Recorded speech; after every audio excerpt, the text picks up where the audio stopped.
In Victorian London, a quiet epidemic swept through the drawing rooms, parlors, and hidden corners of the city, a disease that no one could see, yet everyone feared. Women complained of nerves, insomnia, and vague, creeping malaise, and doctors prescribed remedies so intimate, so bizarre, that they would horrify modern sensibilities. Behind closed doors, hands, oils, and mechanical devices became instruments of both cure and control, and the line between medicine and desire blurred in ways Victorian society would never admit. This is a world where propriety masked obsession, care disguised exploitation, and the secrets of women's bodies were treated as both a puzzle and a commodity. Step inside and witness the astonishing truths lurking behind the polite facades of 19th century medicine.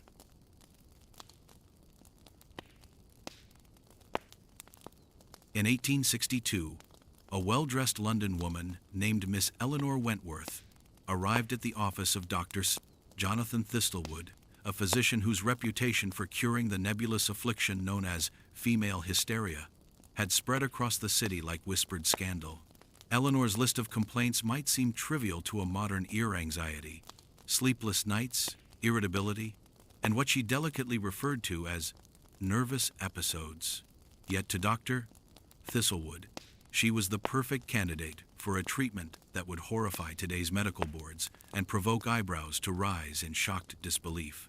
Hysteria, that infamous catch-all diagnosis, was a label any spirited or discontented woman could carry, and it had persisted for over 2 millennia, surviving from the wandering womb theories of ancient Greece to the meticulous but morally rigid offices of Victorian London. Clutching her parasol and muff, Eleanor could not have imagined the procedure awaiting her. She expected tinctures, perhaps soothing advice, maybe a small regimen of pills or gentle baths. Instead, she stepped into a world where propriety clashed with a clinical obsession so intimate, so meticulous, that it could only be described as grotesquely hands-on. The examination room was a study in contradictions, lavishly furnished with carved mahogany and upholstered chairs, yet faintly redolent of lavender oil, an aromatic disguise for the antiseptic tang that hinted at the unusual procedures practiced within. Sheets were draped over furniture to maintain modesty, a veneer that barely concealed the intrusion that Victorian medicine permitted. Eleanor, like so many women of her class, trusted the learned doctor entirely, unaware that her bodily autonomy was about to be surrendered in the name of science. Dr. Thistlewood, a man of meticulously combed hair, a perpetually perched monocle, and an air of self-satisfied authority, had already attended to dozens of women that week. Each arrived with identical assortments of nervous complaints, each expecting relief, each oblivious that their cure would be delivered exclusively by his hands. In his mind, there was nothing sexual about the act. It was a mechanical, clinical procedure, a methodical restoration of an allegedly disturbed female physiology. The culture around him, rigid with sexual repression and blind to female desire, allowed this cognitive dissonance to thrive. The origins of his practice were centuries in the making. For over 2,000 years, physicians theorized that women's symptoms stemmed from a wandering womb, a concept dating back to Hippocrates and perpetuated through the Renaissance. Emotional turbulence, fatigue, insomnia, and irritability were medicalized, pathologized, and ultimately treated in ways that seem absurd, scandalous, or grotesque to the modern observer. Miss Wentworth, reclining on the examination table and partially concealed by a modest sheet, likely reflected on her week, her responsibilities, her restless mind, never imagining that the relief prescribed to her would involve methodical, hands-on stimulation, what Dr. Thistlewood clinically documented as hysterical paroxysm. Muscular contractions, flushed skin, and a profound sense of relaxation would follow, all under the guise of medical necessity. Society saw nothing scandalous. Victorian faith in the authority of the physician, combined with total ignorance about female sexuality, permitted acts that today would be considered shocking or abusive. For Eleanor and countless women like her, these sessions were often the only moments of bodily relief in lives constrained by rigid social norms and unspoken desires. In Dr. Thistlewood's hands, hysteria was more than a diagnosis. It was an industry, a spectacle, and a secret indulgence sanctioned by cultural blindness. Miss Wentworth's arrival was ordinary, but the procedure awaiting her was extraordinary. A ritual of touch and tension, patience and precision, performed under the microscope of Victorian propriety. In this quiet office, hidden behind the veneer of respectability, the bizarre truth of medical practice revealed itself. The hands of the doctor, trained and morally confident, would deliver a treatment that straddled the line between science, indulgence, and the grotesque. Hysteria was not merely being cured, it was being performed, every contraction and flush a testament to a society incapable of acknowledging the desires it systematically denied. And so, Eleanor Wentworth arrived, nervous, prim, and unsuspecting, about to participate in one of the most bizarre and culturally revealing medical practices in history, a practice that would eventually give rise to inventions, taboos, and a legacy of misunderstanding female pleasure that would echo well into the 20th century. In the eyes of the world, she was a patient. In the hands of Dr. Thistlewood, she became a participant in a ritual of medical theater, a living proof of how Victorian science and repression collided in ways both shocking and profoundly revealing.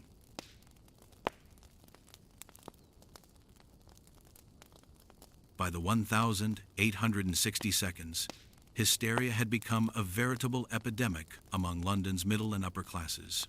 No social stratum was immune.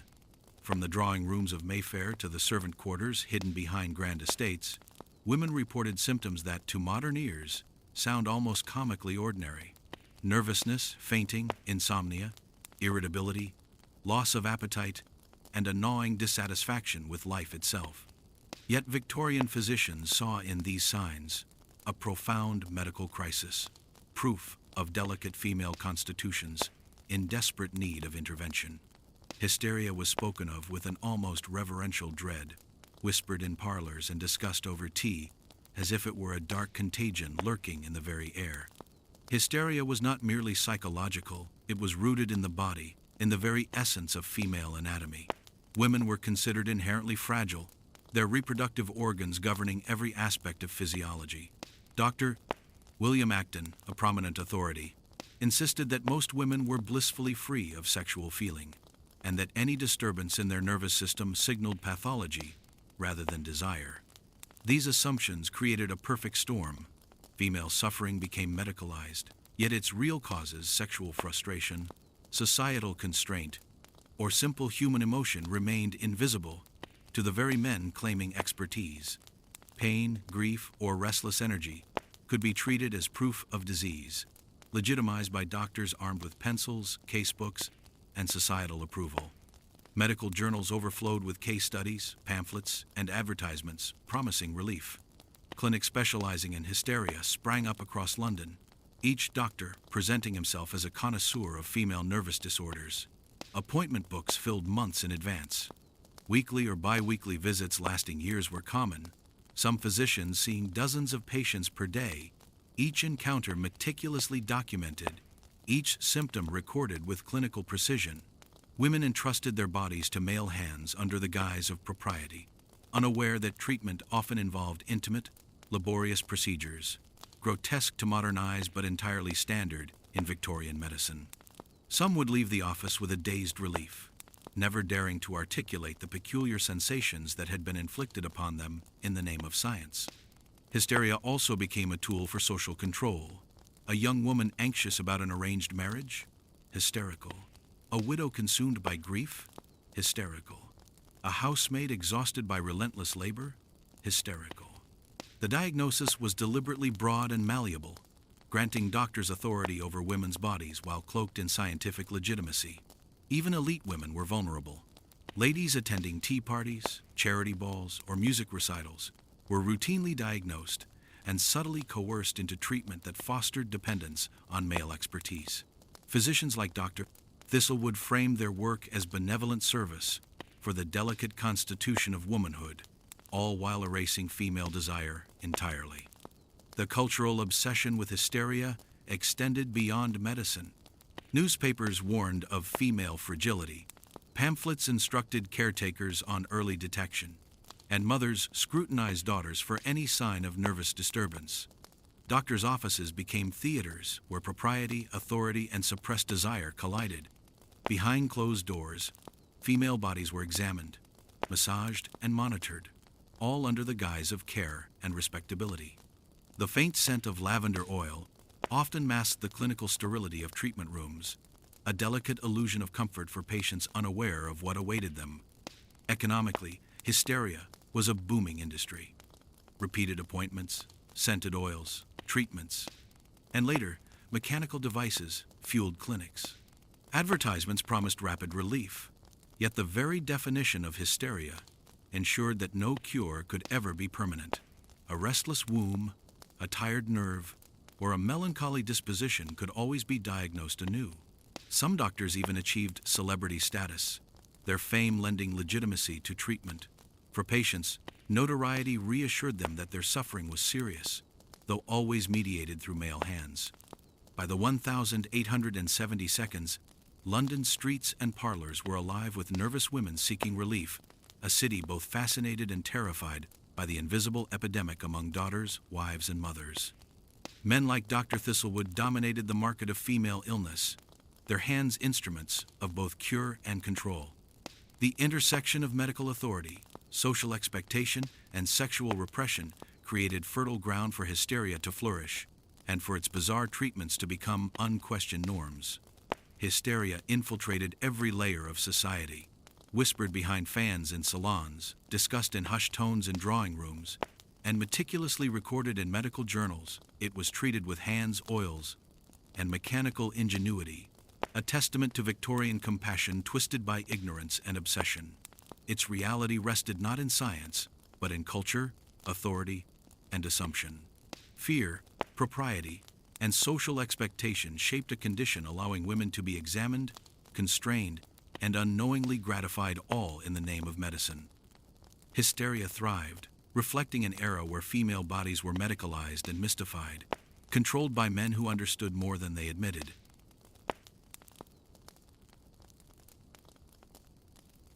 By 1861, Dr. Jonathan Thistlewood had carved out a reputation in London's medical circles that teetered between awe and whispering scandal. Known to patients as Dr. Treat-all, he specialized in what was then considered the most enigmatic of female disorders, hysteria.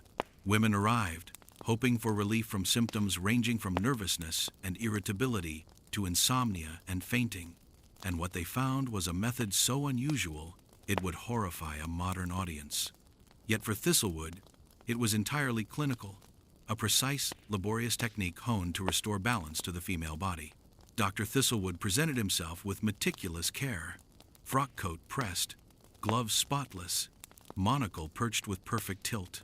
Every gesture, every note he wrote in his patient ledger was executed with an obsession that verged on ritual. His office was immaculately arranged, with sheets draped for modesty and lavender oil subtly masking antiseptic tangs. To the Victorian eye, it was a space of propriety. To modern eyes, it would appear a theater of intimate intervention.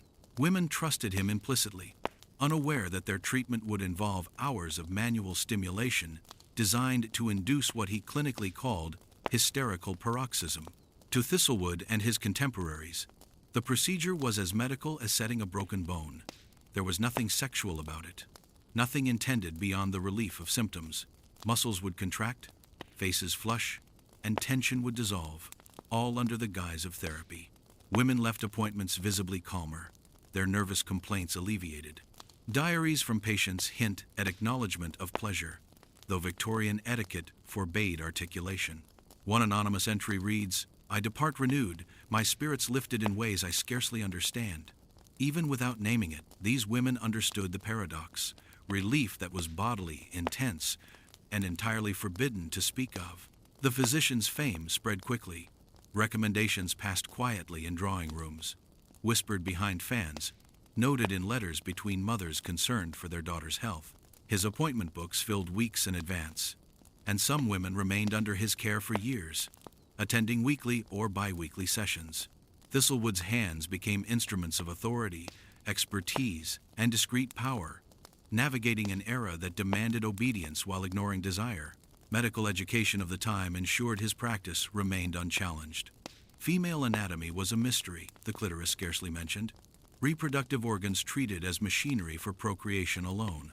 The Victorian mind could conceive of nerves, humors, and wombs, but not sexual desire. Thus, the paradox. Physicians induced orgasms with clinical precision while remaining blind to their nature. Thistlewood's hands produced a socially invisible satisfaction that patients could experience but not name, and society approved, believing the procedure entirely medical.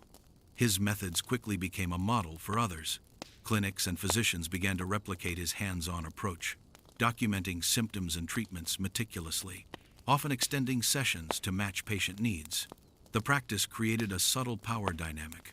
Women depended on male skill for relief, yet could never challenge the authority that administered it. Even elite women, attending charity balls or afternoon teas, were susceptible. The treatment maintained social propriety while offering the rare acknowledgement of bodily sensation, an acknowledgement society simultaneously denied. Thistlewood's impact extended beyond individual patients. He turned hysteria into a veritable industry. Repeat appointments, oils, treatments, and eventually mechanical devices fueled a burgeoning market. His fame, quiet, unspoken yet undeniable, gave legitimacy to procedures that were intimate, laborious, and invisible. Patients believed themselves cured, society believed propriety preserved, and Thistlewood's hands orchestrated the intersection of medicine, desire, and authority. By the mid-1860s, Dr. Jonathan Thistlewood was more than a physician. He was a cultural phenomenon. In treating hysteria with his hands, he exposed the paradoxes of Victorian medicine. Innovation built upon ignorance, compassion entwined with repression, and relief delivered through social and sexual invisibility. Women left his office renewed, unaware that the cure involved bodily pleasure he could not recognize. Society remained oblivious, and the foundation for mechanical innovations, the vibrators of the coming decades, was quietly laid.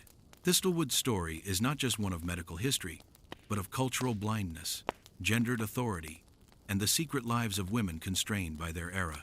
His hands shaped relief, desire, and dependence, revealing a Victorian world both obsessed with propriety and entirely blind to the truths it sought to manage.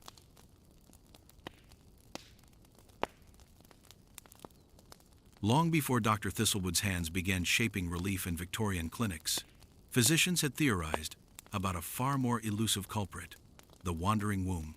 The concept dated back to ancient Egypt, refined by Greek physicians, and echoed through centuries of medical dogma.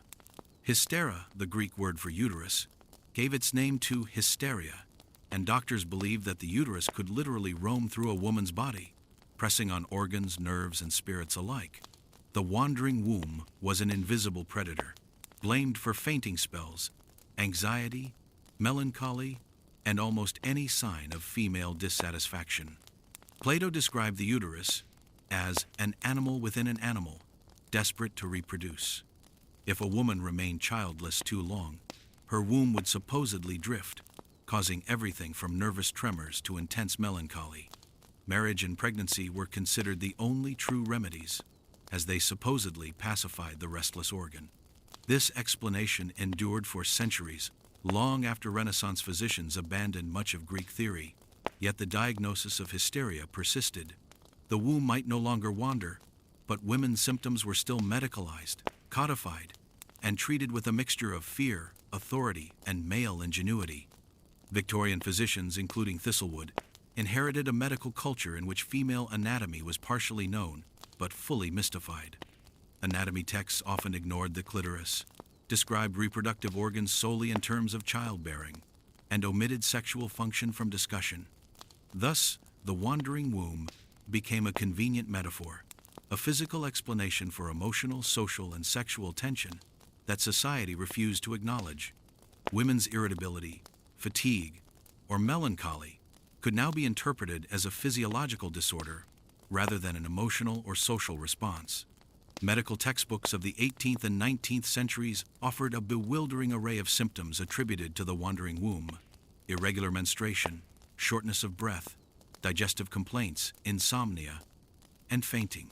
Even behaviors considered forward, flirtatious, or rebellious were pathologized. A woman expressing desire, dissatisfaction, or simple frustration was assumed to be under the influence of her restless organ. Hysteria provided doctors with both authority and moral sanction to intervene, often with hands, oils, and mechanical devices that promised relief without scandal. The wandering womb also shaped the rituals of treatment. Physicians believed that stimulating circulation, balancing humors, or soothing the nervous system could coax the uterus into proper comportment. In practice, this meant intimate procedures, the most infamous of which involved pelvic massage. Victorian doctors, convinced of their scientific purpose, were blind to the sexual nature of their work. Muscles contracted, faces flushed, and relief was achieved. Yet textbooks describe these outcomes clinically as paroxysms of hysteria rather than climaxes of pleasure. The blind spots created by cultural assumptions were profound. Society demanded female restraint. Physicians were trained to ignore desire, and patients experienced a bodily satisfaction that could not be named. Economic and social factors amplified the myth's endurance. Middle and upper-class women could afford regular appointments. Treatments became routine, a normalized part of feminine life. Physicians gained prestige, authority, and income, while women educated to trust medical expertise submitted to procedures that satisfied nerves, alleviated fatigue, and, paradoxically, provided moments of bodily pleasure entirely unacknowledged. The wandering womb became the perfect narrative. It justified intervention, masked desire, and explained the inexplicable in a socially acceptable framework. Even public health advice and literature reinforced the idea. Pamphlets warned mothers of the dangers of nervous young women. Articles described female fragility, and clinics advertised cures that promised relief from both physical and emotional disturbance. The uterus, invisible and untouchable outside clinical ritual, was nonetheless central to Victorian notions of womanhood. Compliance, modesty, and dependence were coded into treatment, creating a cycle where social expectations and medical authority were mutually reinforcing. By the time Thistlewood's practice flourished, the wandering womb was largely metaphorical, yet it remained a powerful lens through which female health was understood. It legitimized medical intrusion, justified repetitive treatment, and shaped cultural perceptions of women as delicate, restless, and in need of male guidance. Though modern medicine recognizes no such organ misbehavior, the legacy of this idea persisted in treatments that, while bizarre, offered relief, sometimes the only relief women of the era could experience. The wandering womb, once feared as a capricious internal predator, became the invisible architect of Victorian female experience. It dictated diagnoses, justified treatments, and structured a medical system in which Dr. Thistlewood's hands, oils, and methods could flourish. Women were treated, soothed, and controlled, their bodies understood through metaphor, their desires invisible to both physician and society. In this strange intersection of science, culture, and repression, the wandering womb remained the silent, guiding force behind the rituals of hysteria, shaping lives in ways both absurd and profound.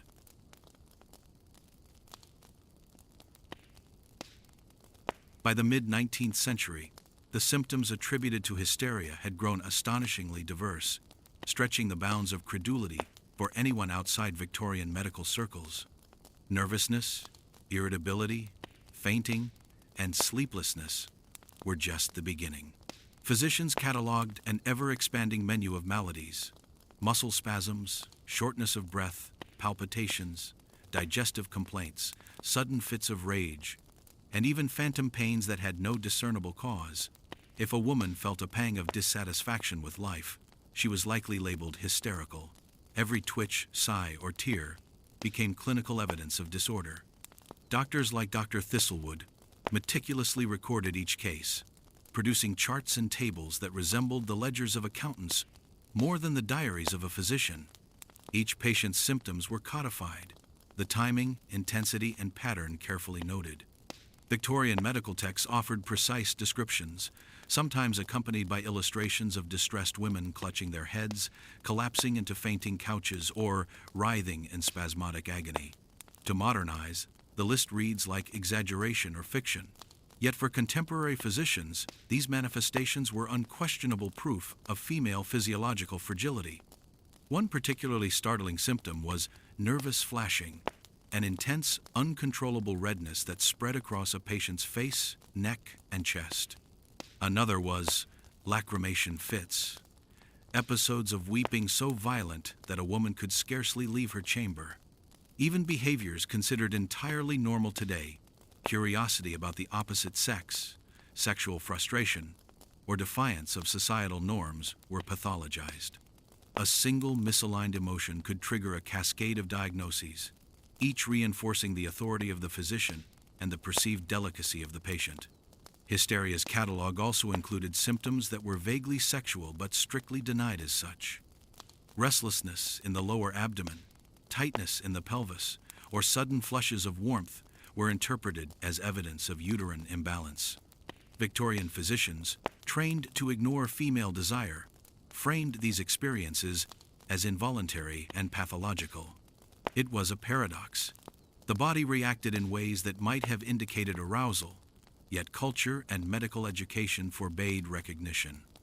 Patients felt relief during treatment, but doctors documented the results clinically, insisting no sexual satisfaction had occurred.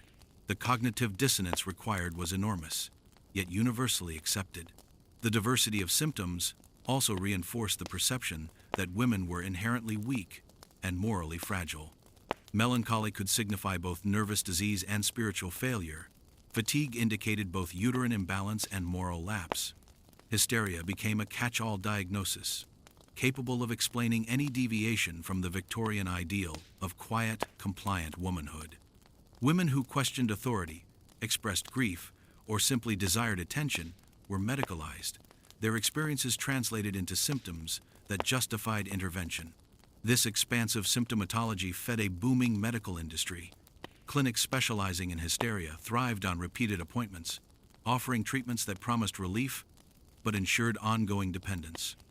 Oils, baths, massages, and eventually mechanical devices were all framed as remedies for the multitudinous manifestations of hysteria. Physicians like Dr. Thistlewood were praised for their skill in navigating this bewildering array of complaints, their hands the instruments of both authority and care. Each session was meticulously designed to address not just physical, but emotional symptoms, producing outcomes that modern readers might struggle to categorize: relief, pleasure, or both. The social consequences were equally striking. Hysteria provided a convenient explanation for women who defied societal expectations. Emotional expression, ambition, curiosity, and desire were all medicalized, enabling physicians to maintain control over female bodies while ostensibly offering care. Families, desperate to preserve reputations, encouraged compliance, further embedding the diagnosis into domestic and social life. Even servants and working-class women, though less frequently treated in upscale clinics, were subject to similar scrutiny and interventions, often via domestic remedies or rudimentary therapies recommended by medical guides. By the 1872, hysteria had evolved from a vague concern into a codified, socially sanctioned condition with symptoms extending across mind, body, and spirit. The invisible epidemic shaped women's behavior, dictated medical practice, and justified the rise of specialists who could claim expertise over an almost limitless range of complaints. Victorian London was a city of nervous women, each twitch, blush, or sigh a potential entry in a doctor's ledger, a symptom in the sprawling taxonomy of hysteria. Symptoms beyond belief were not just a medical curiosity, they were a social instrument, a moral narrative, and a commercial engine. In treating the impossible, physicians like Dr.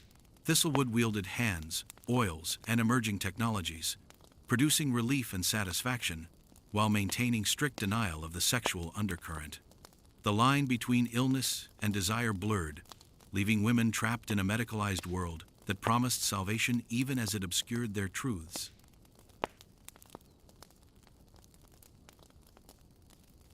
Behind the polished doors of Dr. Thistlewood's clinic lay a room both ordinary and extraordinary, a space where Victorian propriety collided with medical obsession. The treatment chamber, as it was discreetly known, was immaculately appointed: polished wooden floors, lace curtains filtering pale sunlight, and the faint aroma of lavender and rose oil mingling with the antiseptic tang of formaldehyde. Everything was designed to reassure patients, yet the room's very arrangement hinted at the strange rituals that would unfold within its walls. A fainting couch and an examination table dominated the center, draped with crisp white linens for modesty. Chairs lined the periphery, presumably for attendants or chaperones, though many sessions were conducted with only the physician and patient present. Shelves were stocked with jars of oils, powders, and ointments, each labeled with clinical precision. Mechanical contraptions, small and unassuming, would later occupy the room, early devices meant to aid in the treatment of hysteria. To the untrained eye, it resembled any upper-middle-class drawing room. To the Victorian woman suffering from nervous disorder, it was a theater where relief would be delivered in a form as intimate as it was unacknowledged. Patients entered the chamber with a mixture of trepidation and trust. Victorian society had long taught women that their health depended on male guidance and intervention. The physician was an authority not only in medicine, but in propriety, morality, and social expectation. A visit to Dr. Thistlewood promised both treatment and the implicit reassurance that one's delicate constitution was being properly managed. Behind the veneer of civility, however, the procedures performed were anything but ordinary. The treatment began with preparation. Women were asked to remove certain garments while remaining partially covered, preserving the illusion of modesty. Dr. Thistlewood would select scented oils: lavender for relaxation, rose for circulation, and apply them in methodical motions to areas considered sensitive yet pathological. Each gesture was documented in clinical terms: circular stroking of the vulva, rhythmic pressure applied to muscles of the pelvis. The physician's notes emphasized precision, duration, and observable responses: facial flushing, muscular contraction, and involuntary sighs or movements. Time was an essential component. Some treatments lasted 20 minutes, others extended beyond an hour, depending on the patient's constitution and the perceived severity of symptoms. Dr. Thistlewood, like many of his contemporaries, described his work as physically taxing and mentally exacting. It required stamina, attentiveness, and careful observation, qualities that were praised in medical journals even as the sexual dimension of the act remained entirely unacknowledged. Victorian manuals instructed physicians to regard the procedure as purely therapeutic, a mechanical intervention intended to restore balance to a disordered system. Attendants sometimes monitored the room discreetly, recording observations or ensuring that the patient adhered to prescribed pre-treatment routines. Specific diets, regulated sleep, and careful attention to posture and daily activity. Hydrotherapy and heated baths were occasionally integrated into sessions, providing both relaxation and purported physiological benefit. In elite clinics, mechanical aids were employed, vibrating devices designed to ease the burden on the physician's hands.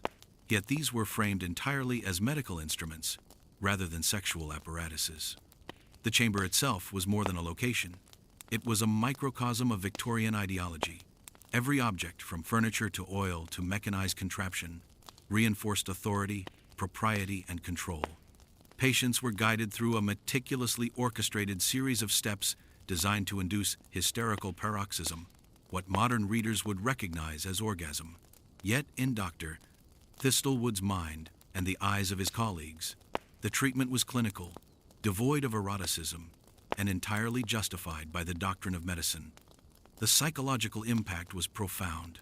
Women who had long suffered under societal restriction, emotional suppression, and unacknowledged desire experienced both relief and bewilderment. Some described sessions in diary entries as moments of release unlike anything else in their constrained lives. Others adhered to treatment purely out of faith in medical authority, unable to reconcile the personal sensations with the cultural doctrine that insisted female sexuality was negligible or non-existent. In the treatment chamber, Victorian medicine, social expectation, and sexual repression intersected in ways both extraordinary and absurd. Relief was achieved, bodies responded, and doctors documented every twitch, flush, and contraction in meticulous journals. The hands of men like Dr. Thistlewood became instruments of both cure and control, producing outcomes simultaneously therapeutic, pleasurable, and culturally invisible. The room, unremarkable to an outsider, was the epicenter of a hidden medical phenomenon, an intersection of science, ignorance, and unacknowledged desire that would shape the lives of countless women and the history of medicine itself.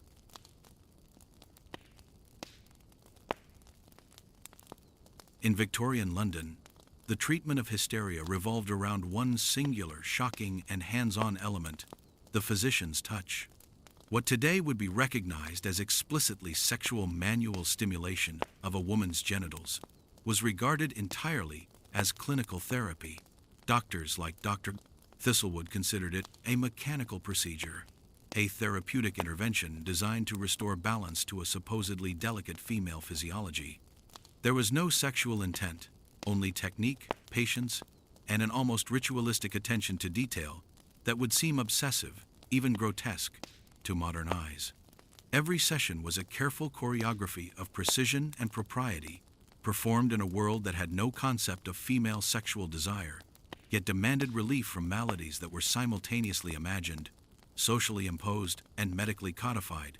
Patients, typically women from middle and upper-class households, arrived punctually for their appointments, dressed in layers of stiff fabrics that masked vulnerability beneath the illusion of Victorian composure. The ritual was strictly structured. Women were partially undressed, modestly draped with sheets, and guided onto examination tables. Lavender, rose, or almond oils were applied to relax muscles and facilitate manipulation. Medical textbooks meticulously describe the motions required to induce hysterical paroxysm, a state defined by muscular contractions, flushed skin, and profound relief. Every involuntary movement was documented with exacting precision, as if the human body were a scientific instrument rather than a living, feeling person. The very language of these texts rendered erotic acts clinical, mechanical, and utterly divorced from emotion. The work was physically demanding. Dr. Nathaniel Highmore, a leading figure in hysteria treatment, described sessions lasting over an hour and complained that achieving paroxysm was the most tedious and exacting of medical duties. Physicians prided themselves on thorough observation and technical expertise, convinced they were performing the pinnacle of medical care for delicate women. Yet the labor involved was immense, requiring stamina, focus, and patience, often leaving the doctor drained by the end of the day, his own humanity submerged beneath the mechanical ritual of treatment. Efficiency sometimes demanded mechanical innovation. Joseph Mortimer Granville's electric vibrator, originally developed for male muscular disorders, quickly became a tool in hysteria treatment. Medical journals heralded its ability to produce rapid paroxysms, reducing the hours-long sessions that had previously exhausted doctors' hands and wrists. Despite the obvious implications, physicians maintained clinical detachment. Devices were described as neutral tools, extensions of the hand, aiding in the precise execution of treatment while preserving professional propriety and maintaining the illusion of objectivity. Assistants often participated in the process. They prepared oils, arranged linens, and ensured patients were correctly positioned, facilitating a seamless procedure. Hydrotherapy, heat treatments, and other adjuncts were sometimes incorporated alongside manual stimulation, creating an array of physical sensations that patients could scarcely articulate. Diaries and letters from the period reveal that many women recognized relief and even pleasure these procedures induced, though societal norms left them without the language or permission to express it openly. Physicians were instructed to focus strictly on technique and results, not the patient's emotional or sensory response. Yet success depended on subtle cues. A shiver, a flush, or an involuntary contraction indicated that paroxysm had been achieved. Precision, sensitivity, and stamina were critical. Doctors labored for hours, completely unaware of the erotic nature of the response they elicited. Their detachment was genuine, a remarkable testament to the cultural blindness of the era. and to the extraordinary ability of societal norms to mask human sexuality under layers of medicalized respectability. Economically, hands-on therapy was highly profitable. Women returned regularly weekly, bi-weekly, sometimes for decades. Some physicians specialized exclusively in hysteria, earning substantial income from repeat visits. Reputation mattered. A doctor's fame offered legitimacy, reassuring families that delicate women received proper care, even as the procedure skirted social norms. For patients, these sessions were often the only moments of bodily relief in lives, otherwise constrained by rigid societal expectations and social surveillance. Hands-on therapy epitomized the paradox of Victorian medicine, relief and erotic stimulation coexisting beneath a veil of propriety, performed with utmost seriousness, yet entirely misunderstood. It represented the intersection of science, social control, and cultural repression. For women, it was relief from anxiety, fatigue, and melancholy. For physicians, it was duty, precision, and painstaking observation. For modern observers, it remains one of the most bizarre and illuminating episodes in medical history, a practice where care, obsession, and ignorance collided in the most intimate of spaces, leaving a legacy of misunderstanding female pleasure that persisted for decades.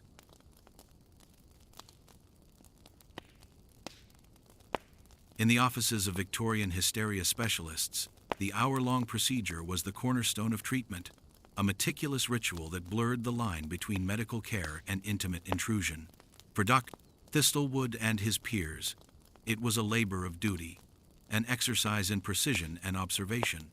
For the patient, it was an ordeal of patience, vulnerability, and, whether she realized it or not, unexpected physical sensation. The procedure began the moment a woman crossed the threshold, greeted by the clinical air of antiseptic cleanliness and the faint scent of lavender, meant both to soothe and to mask the tang of repeated human contact. Women were guided into the examination room, where heavy curtains and modest sheets offered the illusion of privacy. They were partially undressed, often under the supervision of an assistant who ensured proper positioning and maintained the careful rituals of Victorian decorum. Oils rose, almond, or lavender were applied to the skin, not as luxury, but as a necessity, reducing friction and preparing the body for the laborious massage that followed. Every movement, every touch, was prescribed by medical manuals with the precision of an engineer's blueprint, detailing the motions believed necessary to induce hysterical paroxysm, the euphemistic term for what modern observers would recognize as orgasm. The hour itself unfolded as a painstakingly choreographed sequence. Doctors worked systematically, massaging and manipulating with rhythm and attention to muscular response, noting every twitch and contraction as evidence of therapeutic success. It was physically taxing work. Dr. Nathaniel Highmore, a leading authority, lamented the endurance required, describing sessions that could stretch well beyond 60 minutes, testing both physician and patient.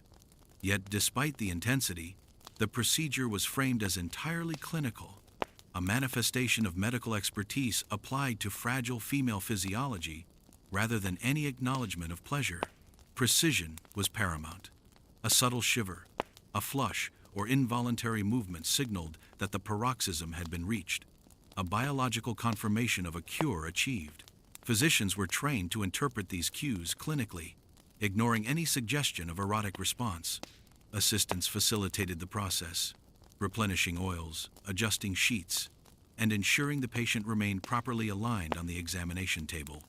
Hydrotherapy, heat treatments, or additional mechanical interventions, such as early vibratory devices, could be introduced to aid in inducing the desired muscular reaction. Every element was meticulously controlled, creating a procedure that was at once medical, mechanical, and deeply intimate. For the patient, the experience was often paradoxical. Social norms forbade acknowledgement of sexual sensation, leaving women without language to articulate what occurred. Yet diaries and letters from the era reveal moments of relief and pleasure unmistakably felt.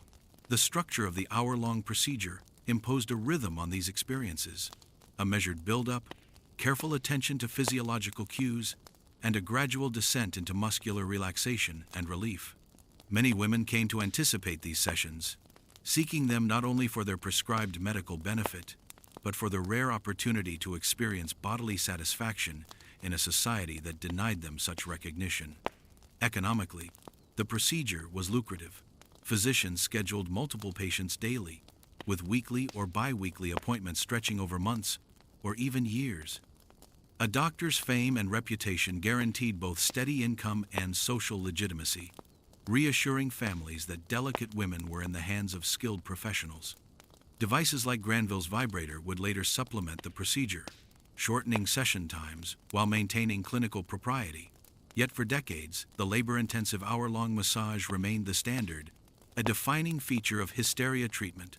The hour-long procedure exemplified the paradox of Victorian medicine: simultaneous care and control, relief and ignorance, intimacy and propriety. For doctors, it was technical mastery. For patients, it was both therapy and secret reprieve. The meticulous documentation, the oils, the assistance, and the unacknowledged pleasure all combined to create a practice that was socially sanctioned, yet profoundly misunderstood. It was a ritual where societal denial of female sexuality allowed men to administer deeply intimate care without ever recognizing its erotic implications. This lengthy, laborious procedure became the defining image of hysteria treatment, an hour spent in the hands of a physician, a ritual of touch, observation, and cultural blindness, leaving a legacy of confusion, silence, and medical myth that would persist for decades. It was at once absurd, essential, and revealing a testament to the strange intersections of science, gender, and power in Victorian London.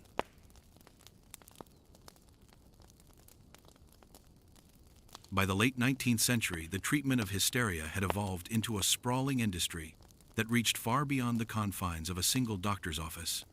Clinics dedicated entirely to the nervous female sprang up across London, while house calls offered discreet care for wealthier patients who valued privacy above all else. Meanwhile, water cures hydrotherapy treatments designed to manipulate both body and mind became an essential adjunct to hands-on therapy, promising a blend of science, spectacle, and relief.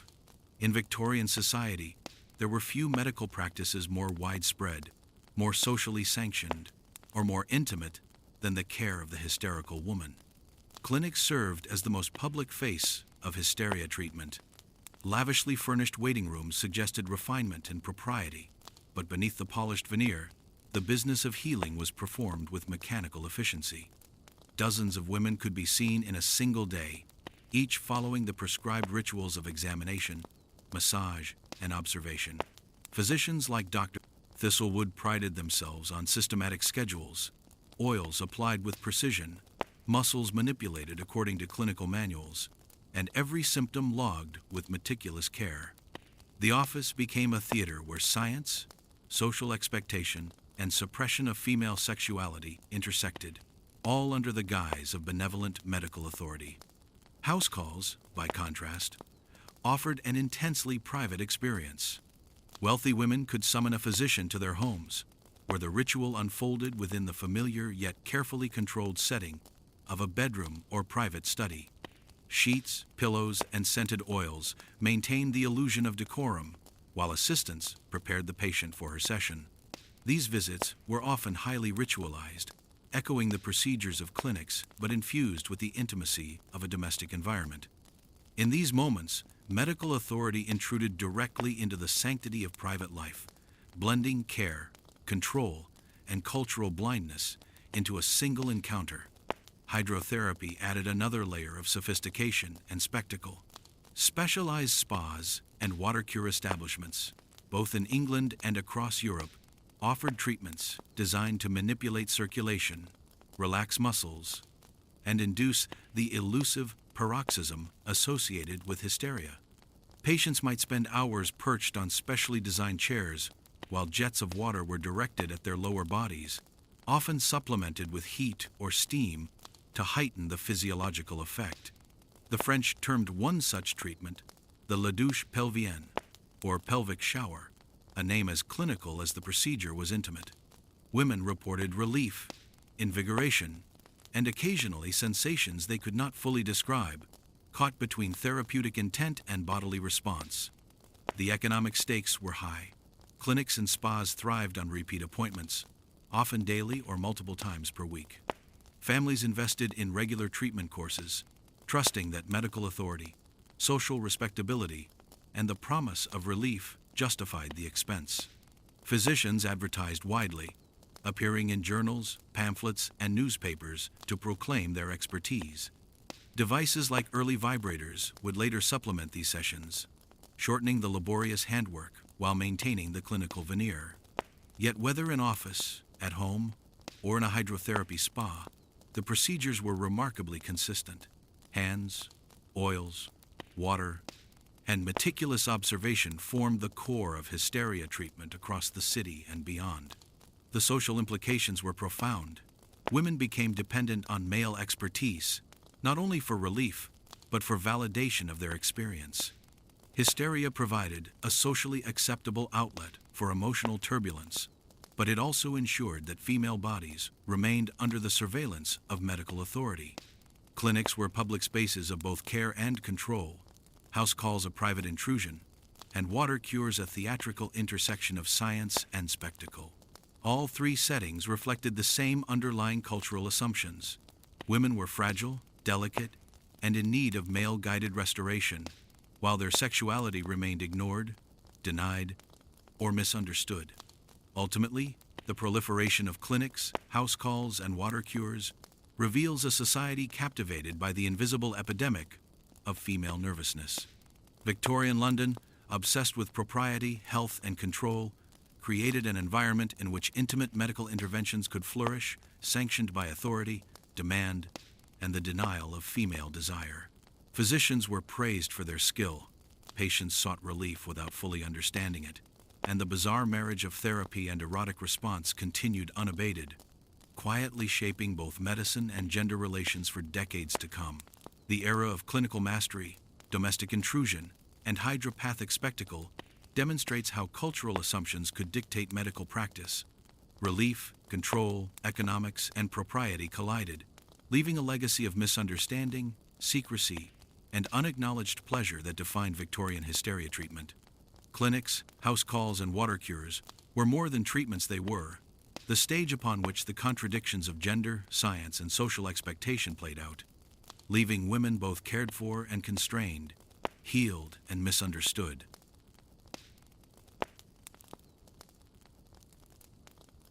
By the 1880 seconds, a peculiar problem had begun to trouble physicians who treated hysteria: their own hands.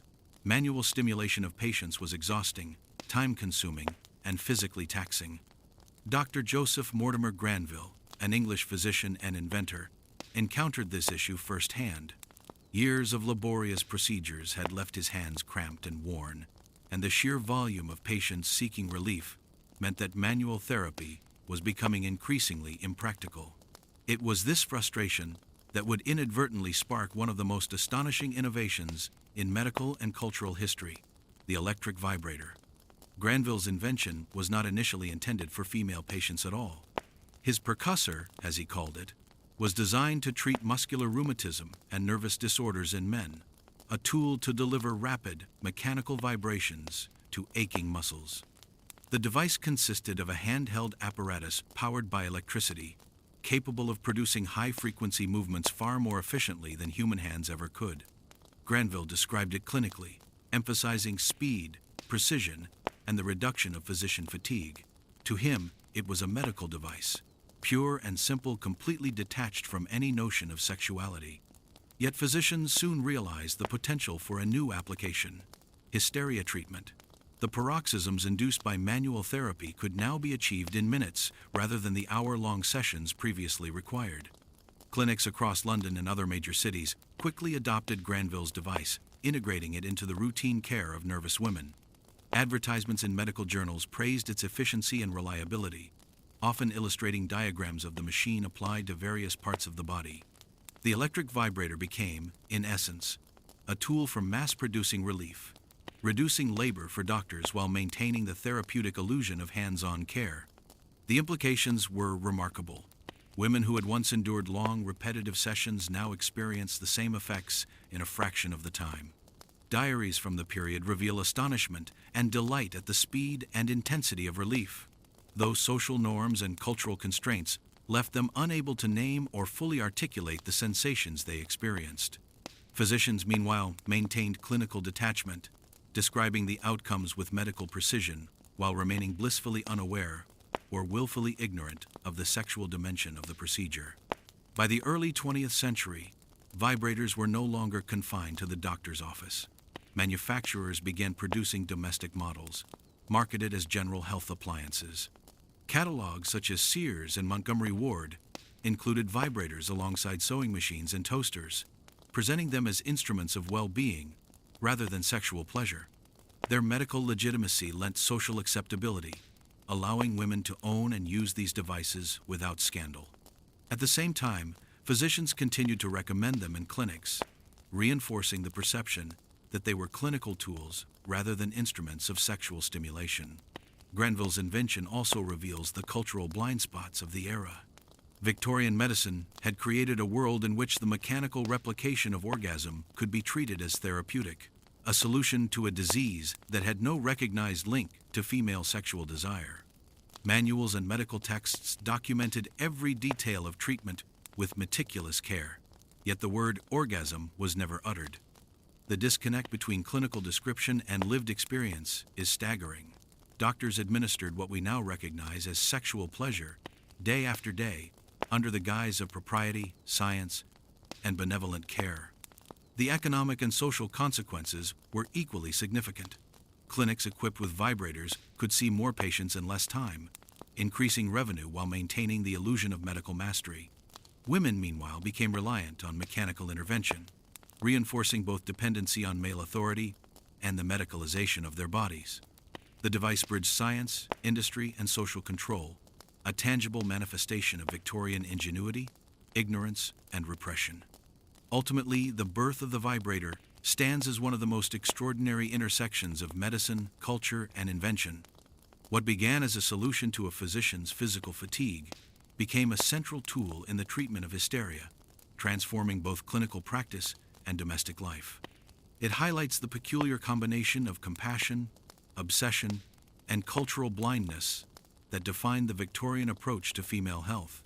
In an era obsessed with propriety, the vibrator emerged not as a scandalous instrument of pleasure, but as a symbol of medical authority, efficiency, and the profound misunderstandings that governed the treatment of women's bodies for decades.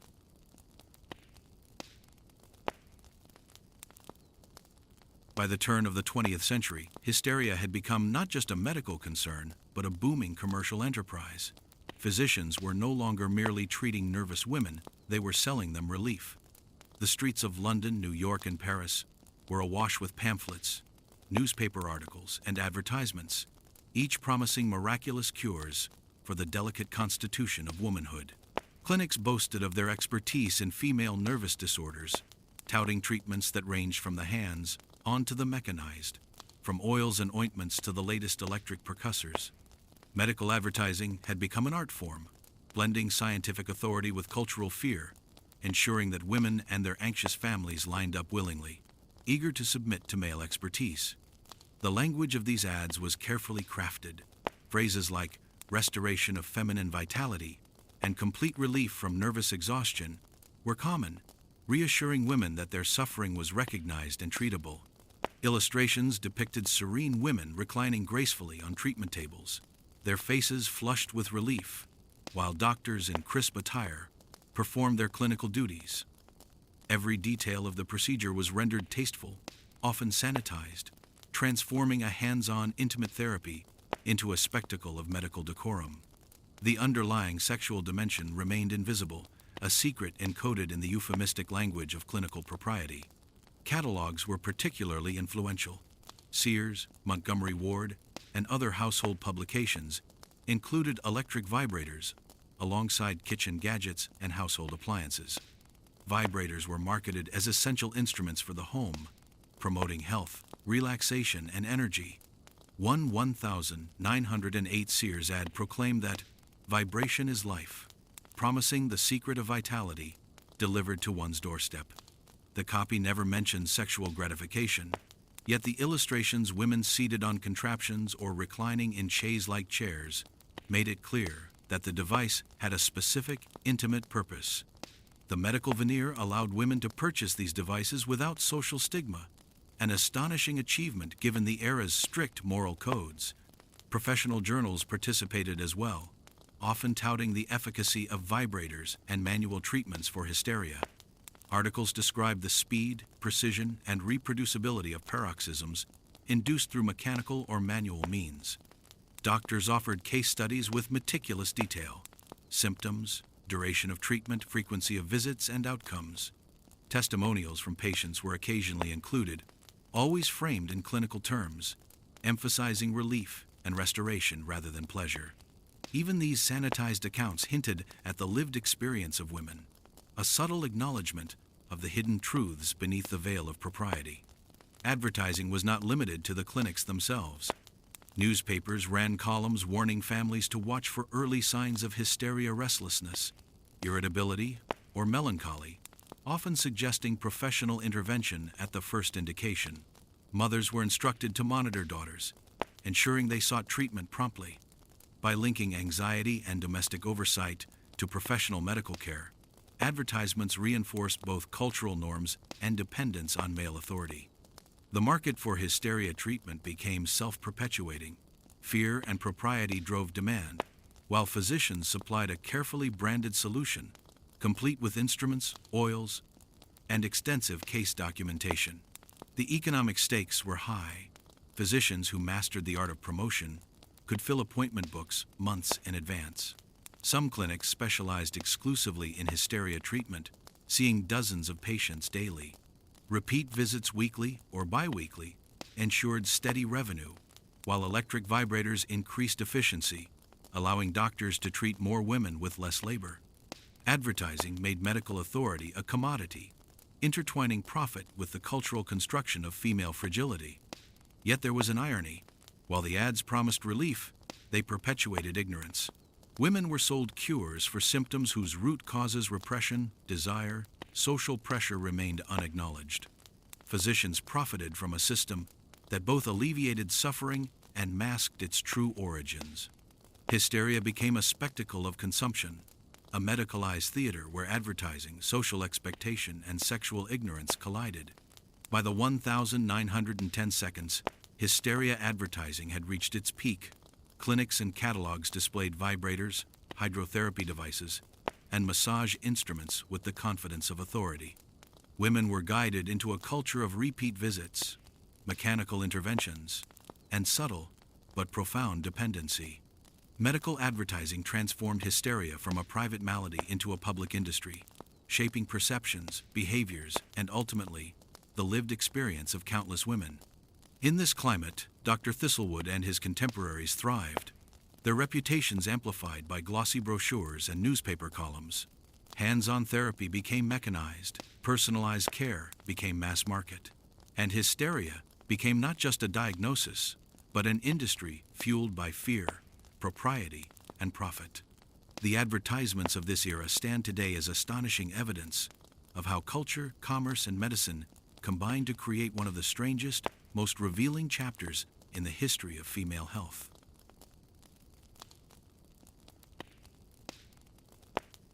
Victorian medicine operated under a remarkable, almost willful, ignorance, the systematic denial of female sexual desire.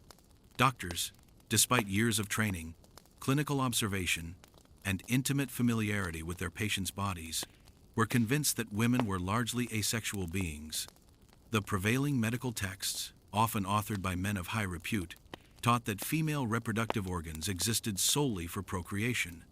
The clitoris, if mentioned at all, was described as a vestigial organ, functionless and insignificant.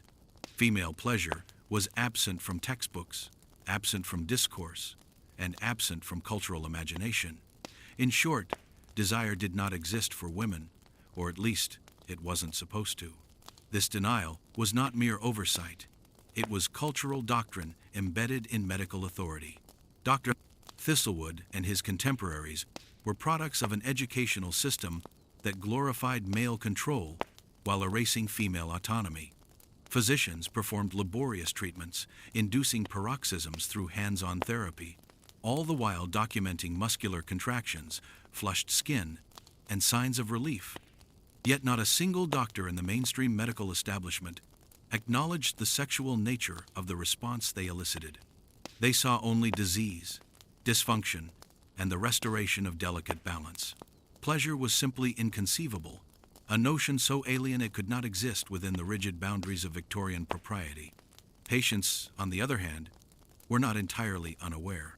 Diaries, letters, and memoirs from the era reveal subtle acknowledgments, moments of unexpected relief, fleeting sensations that could not be named, and secret recognition that their bodies responded in ways society forbade them to understand. Women used euphemism, metaphor, or silence, describing treatments as refreshing, restorative, or invigorating, never naming the sensation that modern readers would recognize immediately. For them, these sessions offered a rare, socially sanctioned escape from repression, a paradoxical space where medical care and unacknowledged pleasure intersected. This blindness extended beyond individual treatment. Medical journals, case studies, and textbooks systematically erased female desire from theory and practice. Authors like Dr. Acton openly stated that women were blissfully free from sexual feeling, framing any evidence to the contrary as anomaly, hysteria, or moral weakness. When patients reported frustration, longing, or erotic response, these were interpreted as symptoms of disease, as proof that the female nervous system had malfunctioned. In this framework, female sexuality became pathology, a clinical problem to be corrected rather than a natural aspect of humanity. The consequences of this ignorance were profound. Doctors performed treatments that, if viewed objectively, were sexual, yet they did so without recognition, shame, or erotic intent. They prescribed electric vibrators, hydrotherapy, and intensive manual stimulation, convinced that their efforts were purely medical. Families trusted physicians implicitly, unaware that the cure involved intimate intervention that straddled the line between therapy and unacknowledged sexual gratification. The cultural denial of female desire created a feedback loop. Women's pleasure existed only in private, clinical, or ephemeral contexts, while male authority maintained the illusion of a purely medical practice. This blindness also shaped broader societal attitudes. Women's health complaints were trivialized or dismissed if they could not be codified within accepted norms of fragility and propriety. Hysteria, nervous exhaustion, and melancholia were catch-all diagnoses that erased individual experience, transforming real physical or emotional need into a spectacle of male oversight. The erasure of sexual knowledge reinforced social hierarchies. Women remained dependent, bodies monitored, sensations unacknowledged, and desires unspoken. Knowledge of female pleasure existed in practice, but not in theory, a paradox that persisted for decades. It took decades for science to confront this cultural oversight. Early studies in the mid-20th century, led by researchers like Masters and Johnson, finally documented the physiology and psychology of female orgasm. Only then did the truths that Victorian doctors had induced for generations become recognized for what they truly were. What had been medical treatment was in fact erotic response, clinical detachment masking sexual reality. The cognitive dissonance of the Victorian physician hands-on therapy without acknowledgement of pleasure stands as one of history's most striking examples of cultural blindness influencing science. In the end, the story of Victorian hysteria treatment is inseparable from the denial of female desire. Physicians could produce orgasms, restore momentary relief, and manipulate intimate anatomy, yet remain entirely oblivious to the true nature of their work. Women, meanwhile, experienced what they could not name, trapped in a society that insisted their bodies were passive, emotionless, and disinterested. The blindness to female desire was not just a failure of medicine, it was a mirror of an entire culture, one that systematically erased the reality of women's bodies, emotions, and pleasures while claiming moral and scientific authority over them.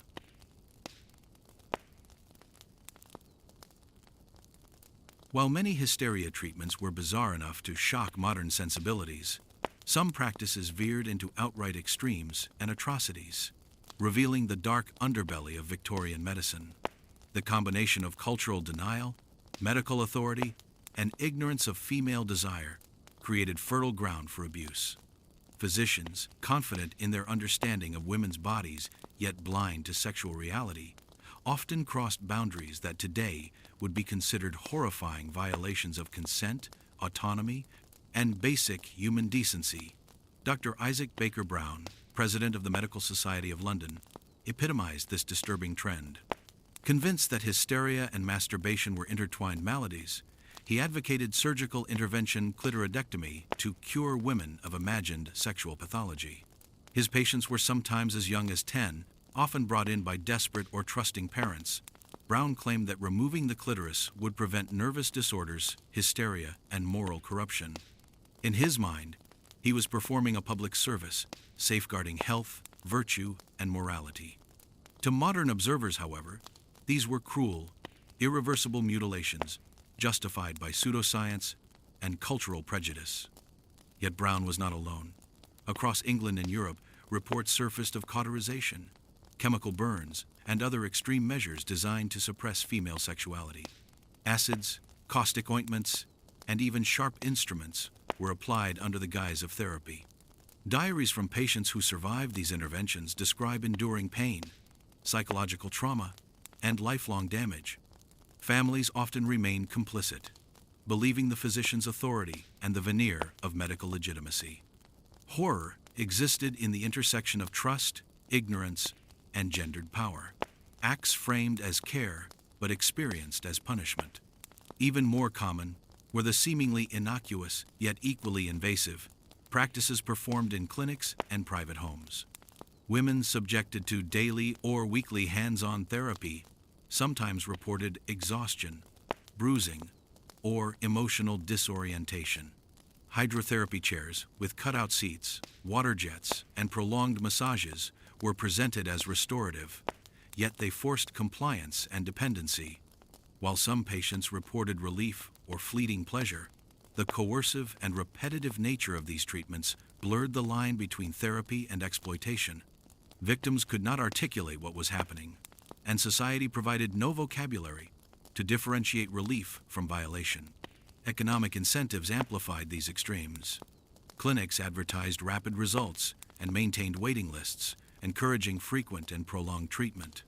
Doctors profited from repeat visits, and their reputations depended on patient compliance and visible results.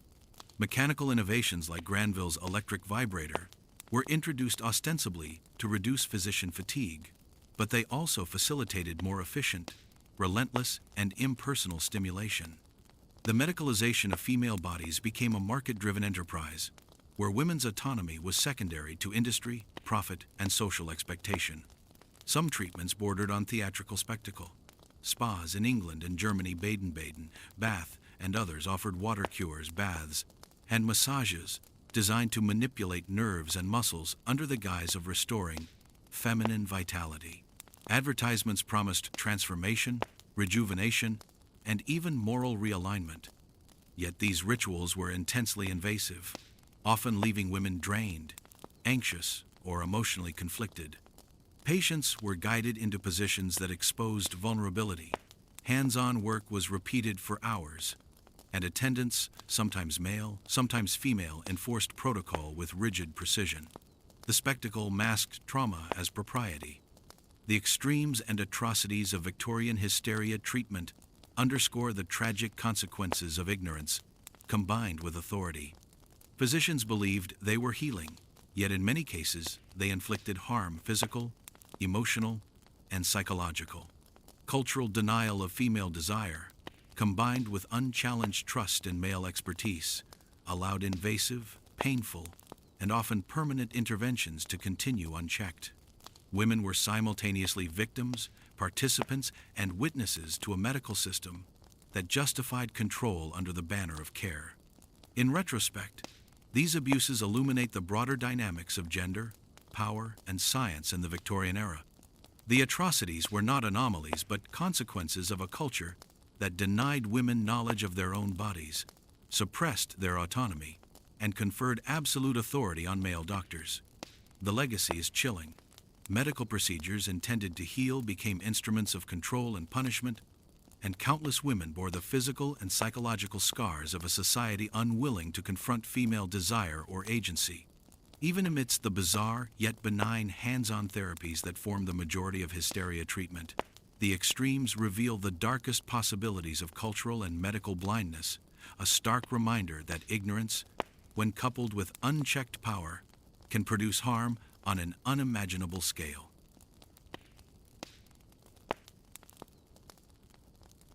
While medical texts, advertisements, and physician reports provide a clinical view of hysteria treatment, the real story emerges from the voices of women themselves, hidden in diaries, letters, and confessions.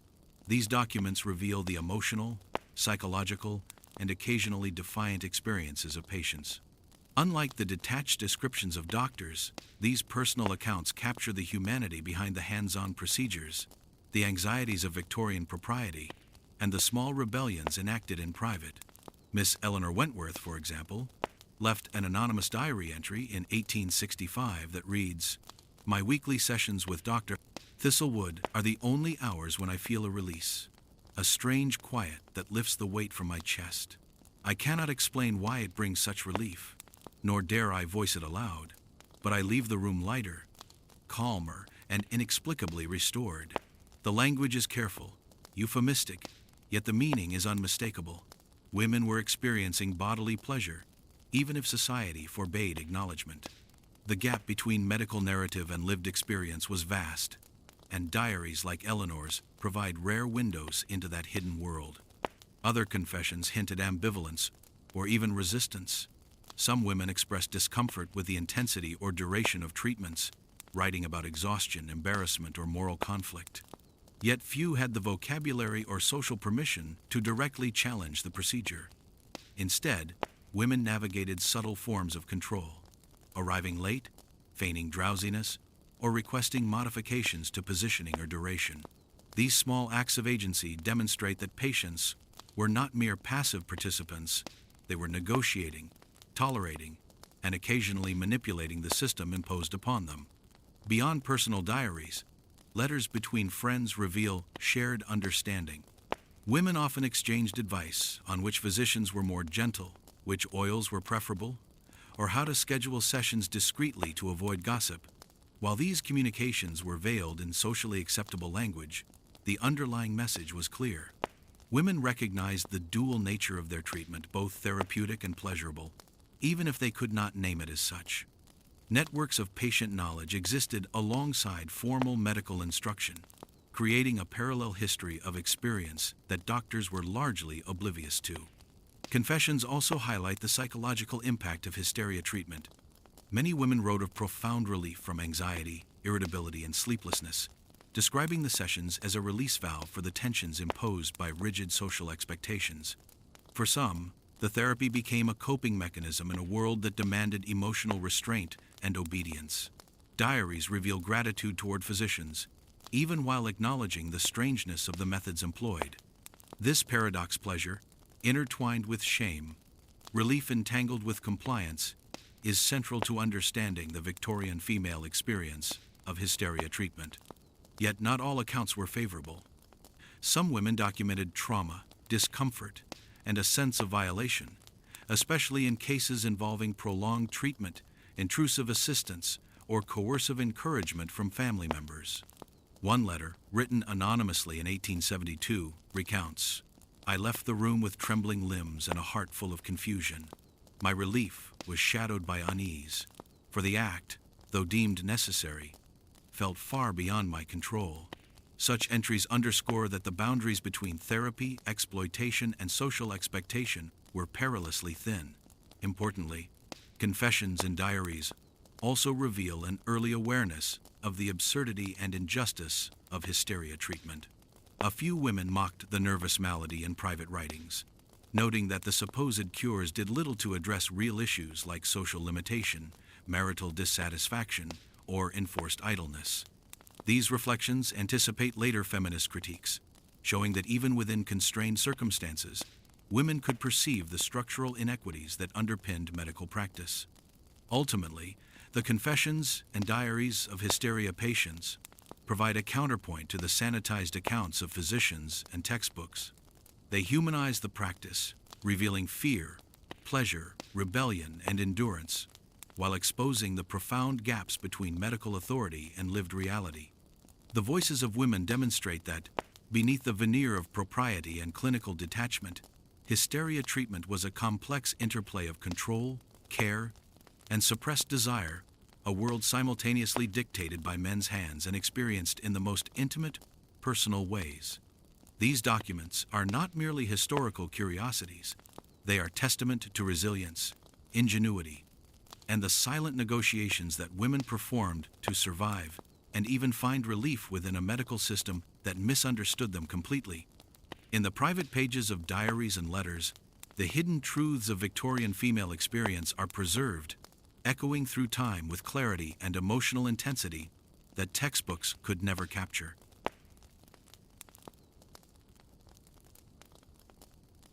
By the early 20th century, the era of hysteria treatment as a mainstream medical practice began to wane.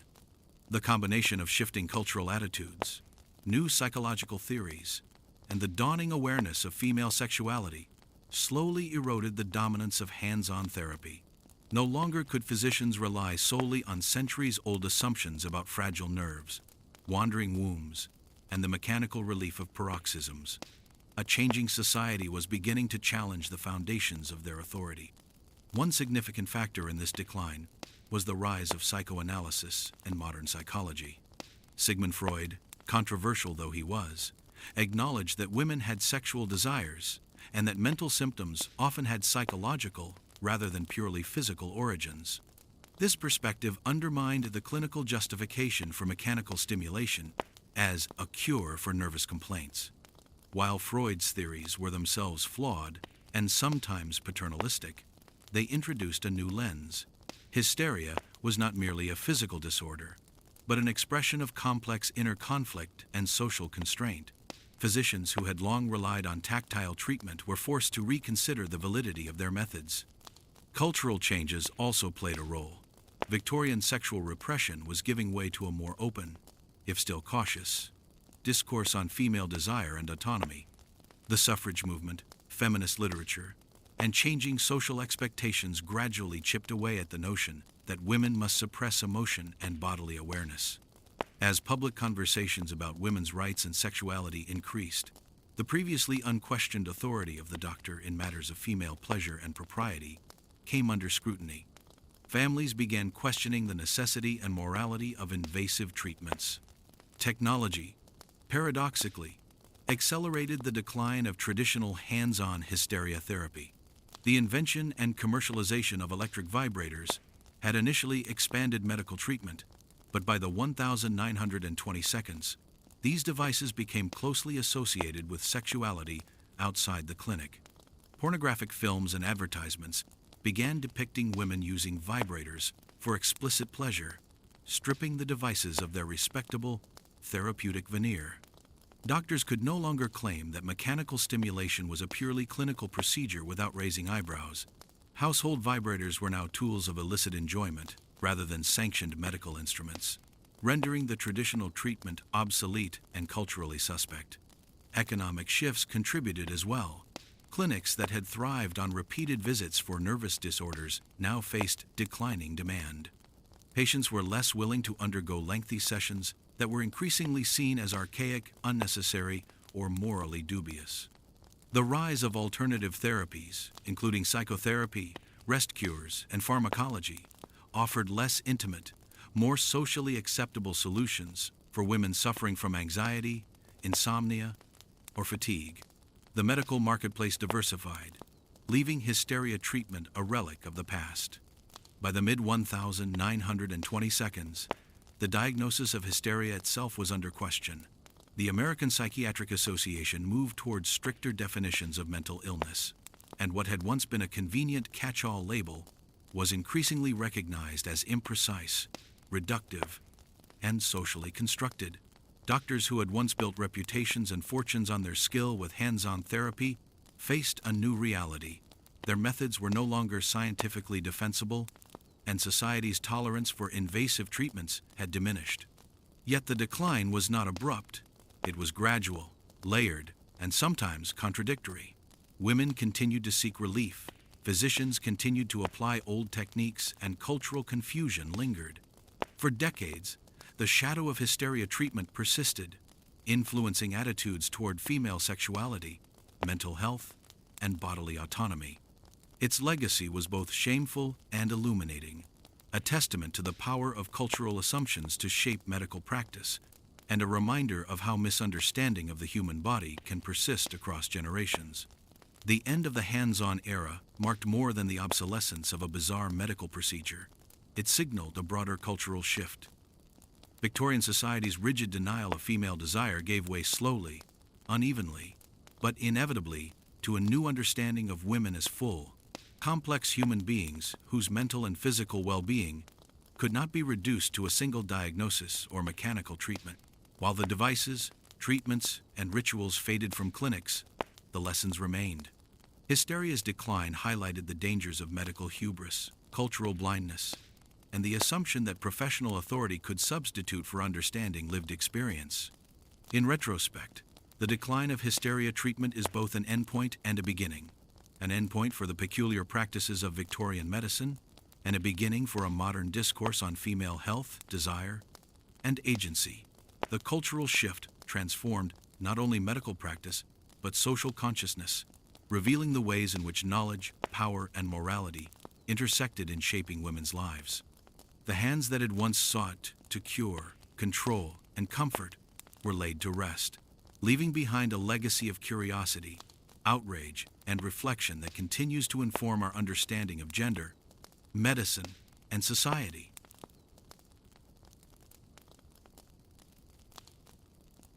The era of hysteria treatment may have ended decades ago, yet its legacy lingered long after the last hands-on session concluded. The strange combination of medical authority, cultural repression, and intimate intervention left marks not only on the women who endured it, but on society's understanding of female health, sexuality, and autonomy. The hands that once cured were now gone, but the repercussions of their work echoed through decades of medical practice, social norms, and feminist discourse. One of the most profound legacies was the persistent misunderstanding of female pleasure. For centuries, doctors had administered what we now recognize as orgasms as clinical therapy, yet their training and cultural context prevented them from ever acknowledging the sexual dimension of their work. Female desire remained invisible, dismissed, or pathologized. Women learned early that their bodies could elicit sensations that society forbade them to name. Diaries and letters from the era reveal a quiet, paradoxical truth. Patients often experienced relief and pleasure, even as the medical establishment denied them agency, understanding, or language to describe it.